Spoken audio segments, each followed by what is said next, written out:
అభ్యాసే తెలుగు లెర్నింగ్కు స్వాగతం సుస్వాగతం. నేను మీ పెద్దింటి రామకృష్ణ చక్రవర్తి. భాస్కర శతకం 5వ పద్యంతో నేను ఈరోజు మీ ముందుకు వస్తున్నాను.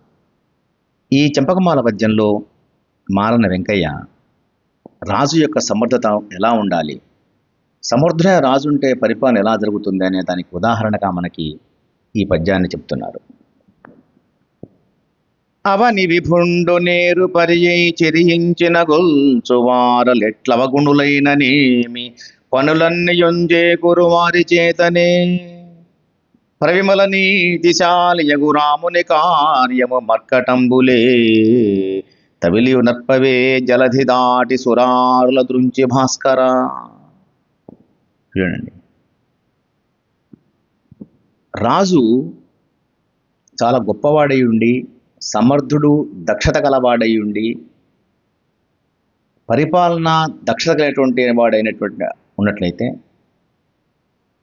ఆయన సేవకులు కూడా అసమర్థులైనప్పటికీ చక్కగా పనిచేయగలుగుతారు. మనకి ఇప్పుడు రాజులు లేరు కాబట్టి ఉదాహరణగా నేను ఒక రాష్ట్రాన్ని తీసుకుందాం.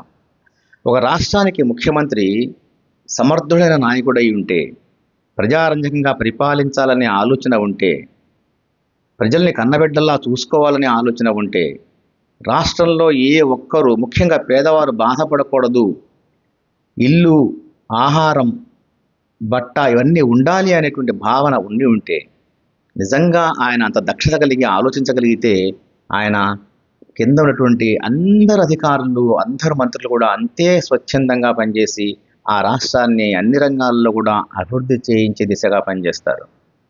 అదంతా కూడా రాజు యొక్క సమర్థత, దక్షత మీద ఆధారపడి ఉంటుంది అని చెప్తూ మన కవి ఉదాహరణగా ఏం చెబుతున్నాడో చూడండి. రాముడు సమర్థుడైన నాయకుడు.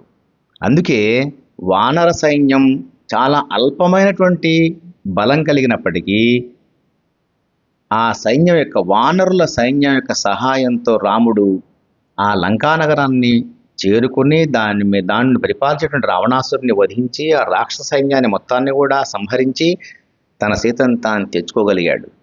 కాబట్టి సమర్థుడైన నాయకుడు ముఖ్యం కానీ సైన్యానికి ఉన్న బలం ముఖ్యం కాదు. ఆ రాజు యొక్క సమర్థతే ఆ సైన్యానికి ఆ బలం అని చెప్పి, అది ముఖ్యం అని చెప్పి మనకి చెప్తున్నాడు మన కవి. అందరూ నేర్చుకోండి, నేర్పించండి. ఓం శ్రీ సరస్వత్యై నమః.